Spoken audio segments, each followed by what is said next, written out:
This morning, while you were still inside making coffee, your hummingbird was talking about you. Not to you. About you. To the other birds in your yard. To the chickadees in the hedge. To the house finch on the branch above the feeder. To every bird within earshot of your garden.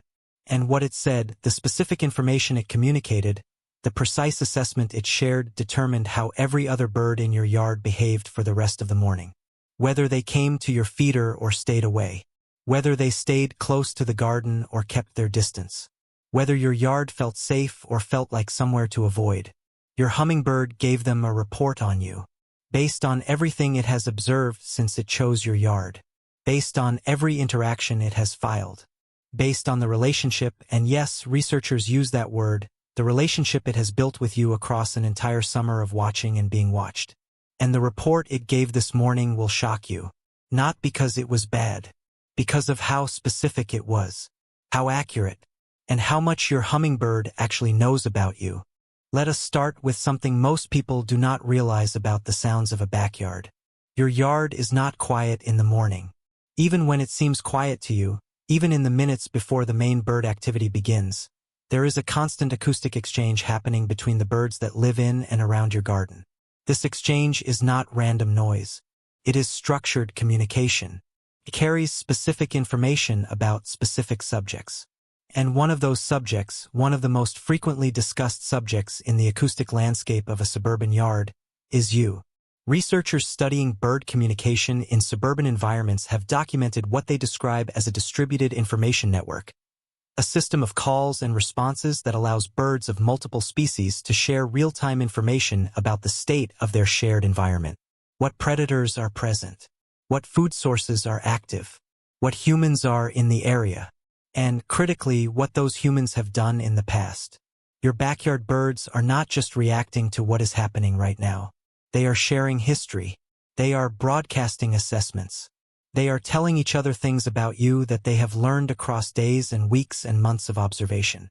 Your hummingbird is one of the most active contributors to this network. Not because it is the loudest. Ruby-throated hummingbirds are not among the most vocally dominant birds in a suburban yard. That distinction belongs to the jays and the mockingbirds. But in terms of the specificity and the information density of what it communicates, your hummingbird is extraordinary.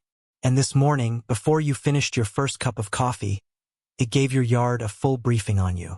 Here is what the research tells us your hummingbird actually communicated this morning. In 5 specific categories. The first thing it said, this human is safe. This is the foundational broadcast. And it is more specific than it sounds. Research on alarm call modification in hummingbirds with established human associations has documented something remarkable. In the presence of a trusted human, a person the bird has classified as safe through repeated positive interactions, hummingbirds modify their alarm call output in measurable ways. Specifically, they produce fewer alarm calls. They produce them at lower urgency levels. And in some cases they produce what researchers have identified as contact calls in the presence of the trusted human. Soft chip notes that in bird communication means something close to all is well, carry on. Every other bird in your yard hears this modification. The chickadee in the hedge registers that the hummingbird is not alarming in the presence of this human. The house finch on the branch above the feeder notes the absence of urgency. The goldfinch at the water feature reads the acoustic landscape and concludes, this person is not a threat. Your hummingbird said this about you this morning.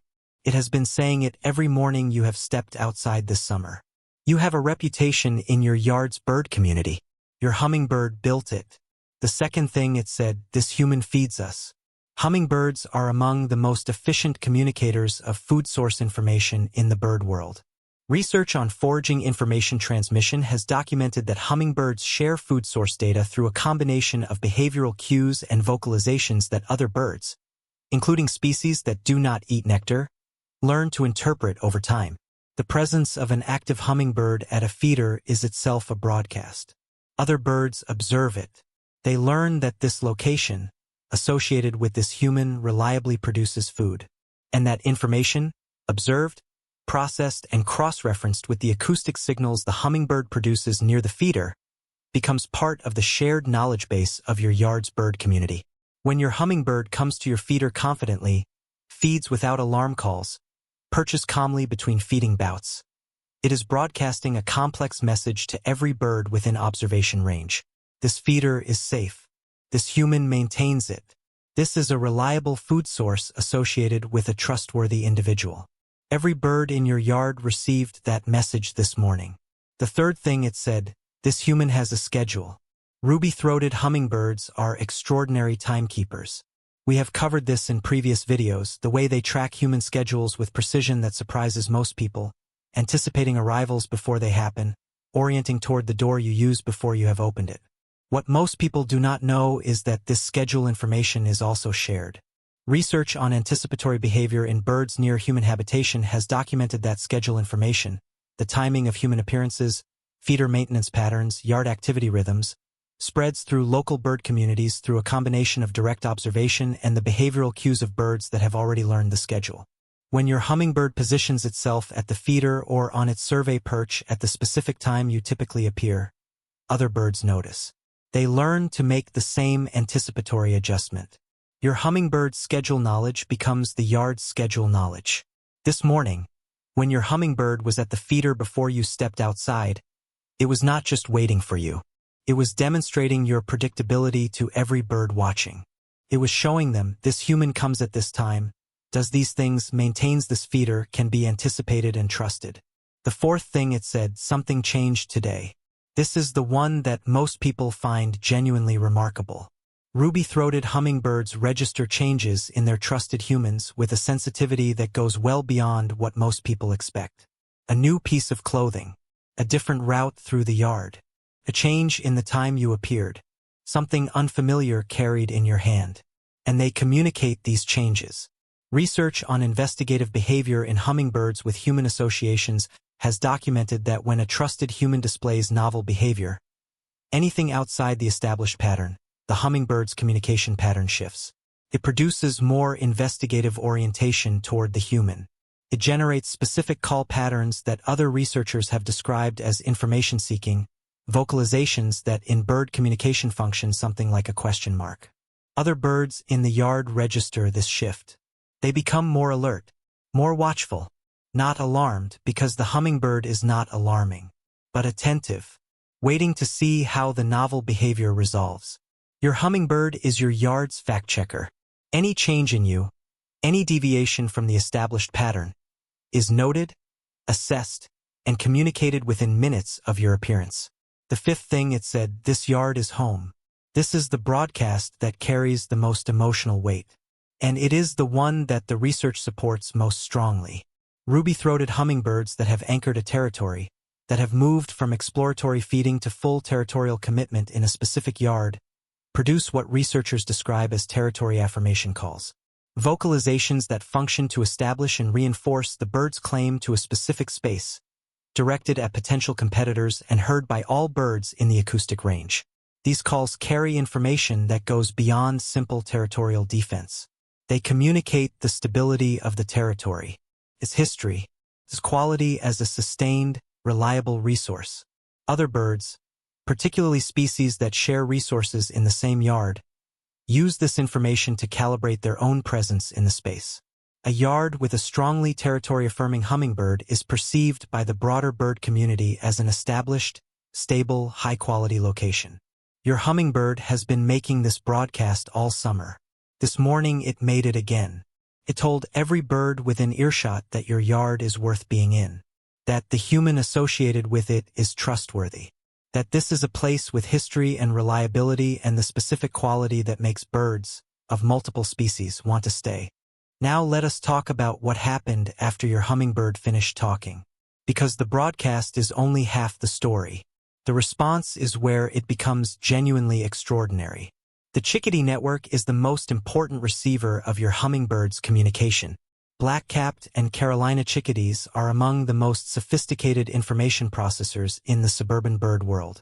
They eavesdrop on the alarm calls of other species, including hummingbirds, and extract detailed information about threat levels, predator types, and environmental safety. Research on cross-species eavesdropping has documented that chickadees listening to hummingbird calls near a trusted human adjust their own behavior in specific ways. They reduce their personal alarm calling. They spend more time feeding and less time scanning. They approach the yard's resources, feeders, water features, berry-producing shrubs, with less hesitation. Your hummingbird's safe human broadcast this morning made the chickadees in your yard calmer, more comfortable, more willing to spend time in the resources your yard provides. The house finches responded similarly, though for different reasons. House finches are highly social and take significant behavioral cues from the birds around them. A yard where the resident hummingbird is broadcasting calm in the presence of a specific human is a yard where house finches feel comfortable extending their visits, approaching feeders without the shortened duration that characterizes visits to less acoustically settled yards. And then there are the birds you may not have noticed. The birds that passed over your yard in the early morning and kept going.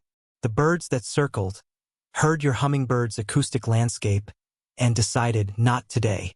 This yard is occupied. The resident bird has assessed the human. The assessment is positive. There is no opening here. Your hummingbird's communication does not just keep the birds that belong in your yard comfortable. It keeps the birds that do not belong out. This is the part most people find hardest to absorb, because it means your hummingbird talks about you even when you are not there. You went on vacation for a week, or you had a busy week and did not spend as much time in the yard as usual. Or you were sick and the yard routine changed. Your hummingbird noticed. The yard's acoustic landscape shifted. And the other birds noticed too. Research on territory behavior changes in hummingbirds during human absence has documented measurable shifts in the acoustic environment of yards when the primary human associated with the feeder is absent for extended periods. Alarm call frequency increases. Territory affirmation calls change in pattern. The confident, settled acoustic signature of a yard with a trusted human present is replaced by something more uncertain. The other birds register this. Their behavior shifts in response. In one long-term field study, researchers documented that the arrival of house finches and chickadees at a specific feeder decreased by 40% during a 2-week period when the primary feeder caretaker was traveling, even though the feeder was maintained by a substitute. The substitute was an unknown human to the yard's hummingbird. The hummingbird's acoustic broadcasts reflected that uncertainty, and the other birds responded accordingly. When you came back, when the familiar schedule resumed, when the trusted human reappeared, the hummingbird's broadcasts shifted back. The other birds returned. The yard's acoustic landscape settled. Your presence, specifically your presence, not just a human presence, is part of what makes your yard's bird community function the way it does. You are talked about when you are gone. Your absence is communicated. Your return is announced. Your hummingbird keeps a record of you. Now here is the part that will change every morning walk you take in your yard for the rest of your life. You can listen to what your hummingbird is saying about you, not in words, but in the acoustic patterns of the calls it makes in your presence, and the way other birds respond to those calls. Here is what to listen for. Listen for the absence of alarm calls when you appear.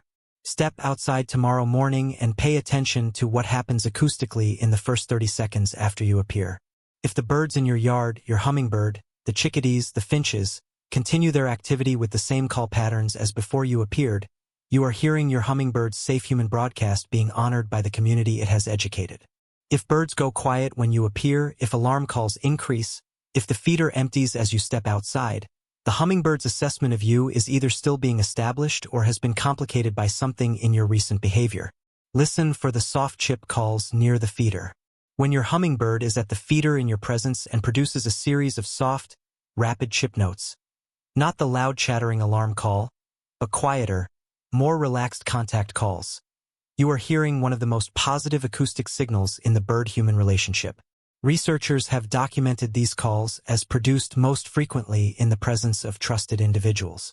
They function in bird communication as something close to relaxed acknowledgement. Not alarm. Not territorial defense. Simply, I am here, the environment is fine. This presence near me is known and acceptable. Your hummingbird is producing these calls near you. They are quiet enough to miss if you are not listening for them. Start listening. Listen for the other bird's response. The most powerful confirmation of your hummingbird's positive assessment is not in the hummingbird's calls directly. It is in the behavior of the other birds when you are present. A yard where multiple species continue feeding, calling softly, moving normally in your presence, is a yard where your hummingbird's broadcasts about you have been received, processed, and accepted by the broader community. You are not just known to your hummingbird. You are known to your yard. Your presence has been assessed, communicated, and integrated into the acoustic knowledge base of every bird that spends time in your garden. What you hear when you step outside tomorrow morning is the result of your hummingbird's testimony about you. It has been speaking on your behalf all summer. Here is what I want you to carry from this. This morning, while you were still inside, your hummingbird was talking about you. It was telling the birds in your yard that you are safe, that your feeder is reliable, that your presence is predictable and trustworthy, that your yard is home, a stable, established, high-quality place worth being in because of the specific human associated with it. It was vouching for you, not to please you, not because it consciously understands the concept of reputation, but because the information it has gathered about you across an entire summer of watching. Every slow movement near the feeder, every refill before the nectar ran out, every morning you stepped outside and it was already there, that information is real. And it communicates it the way all birds communicate important information about their environment. Honestly, specifically, to anyone within earshot. Think about what that means.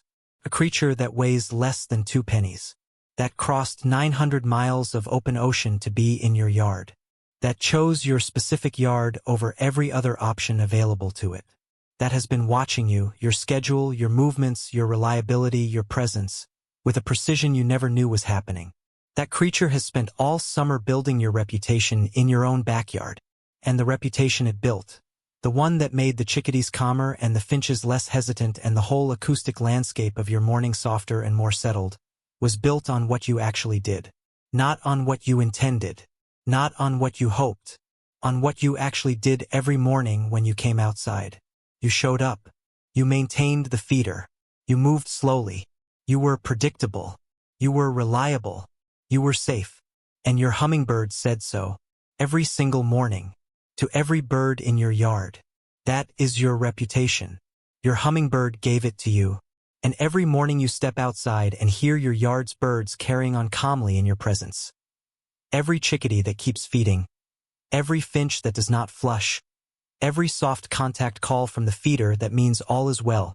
That is your hummingbird's testimony about you, still working, still true.